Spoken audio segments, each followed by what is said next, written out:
Salmo 38, Salmo de David. Este salmo se identifica como Salmo de David, para recordar.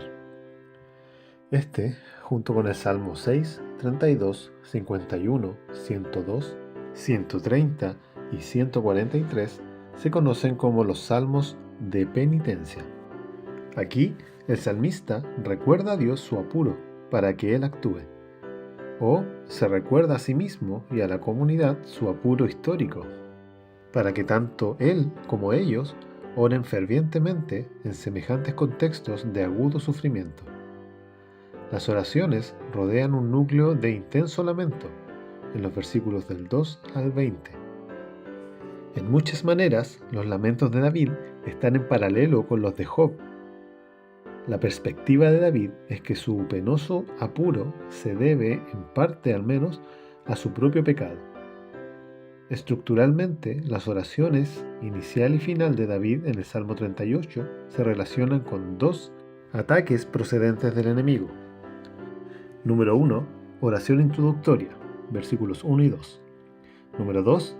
Primer ataque, el enemigo interior, versículos del 3 al 10.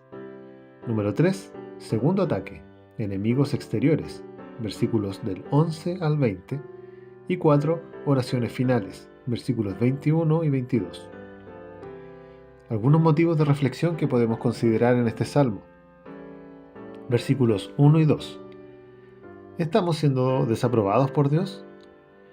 Bajo un sentido de una desaprobación profunda por parte de Dios, David clamaba hacia Dios. Él siguió un camino sabio acercándose al Señor, aunque sintió tanto el furor e ira de Dios. Versículos 3 al 5. El pecado en el corazón de los hijos de Dios los termina abrumando.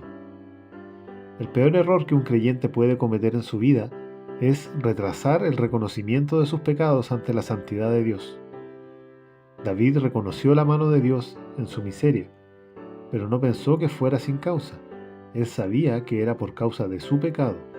Lo mismo ocurre con nosotros. Versículos 6 al 8. Un problema común a todo creyente. El dolor del pecado de David le afligió de muchas maneras. Él describió una severa depresión y melancolía, así como una aflicción específica del cuerpo, porque mis lomos están llenos de irritación. Él estaba débil y molido en gran manera.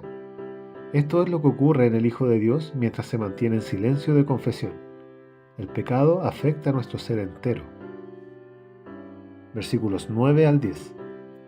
Vayamos a Dios, tal como estamos. Él ya conoce nuestra condición. David se dirige a Dios con completa transparencia.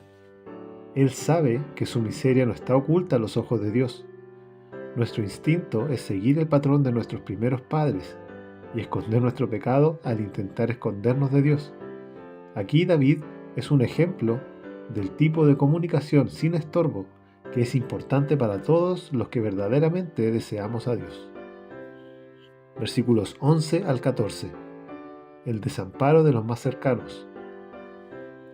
Aún las personas cercanas se habían despreocupado o no le prestaron ayuda a David. ¿No es acaso esto lo que ocurrió con nuestro Señor al momento de tener que enfrentar su vil captura? Spurgeon comenta: David estuvo en silencio de una manera valiente, y esto fue eminentemente típico de nuestro Señor Jesús, cuyo silencio maravilloso delante de Pilato fue mucho más elocuente que las palabras.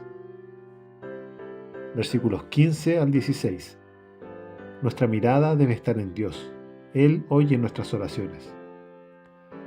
A pesar de su sentimiento de verse muy disminuido espiritualmente, David se aferra a la esperanza de que el Señor siempre escuchará su oración. Es interesante considerar que David, a pesar de no sentir la efectividad de su oración, no dejó de elevar su oración y en fe dice: tú responderás.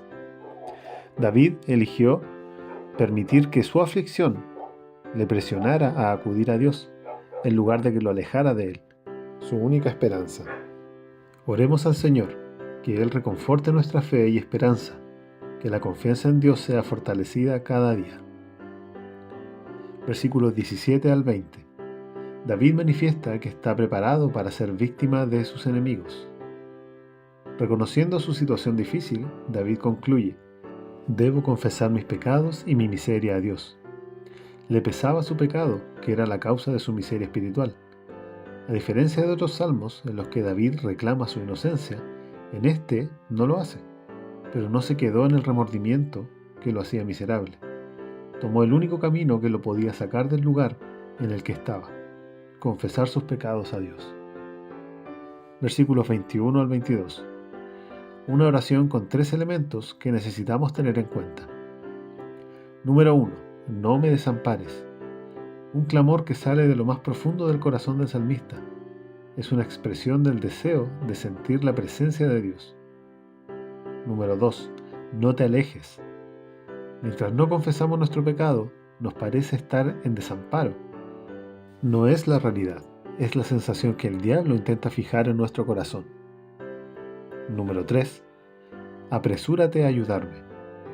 La situación le exige a David apelar al socorro divino con sentido de urgencia, mirando a Dios como su única posibilidad de salvación.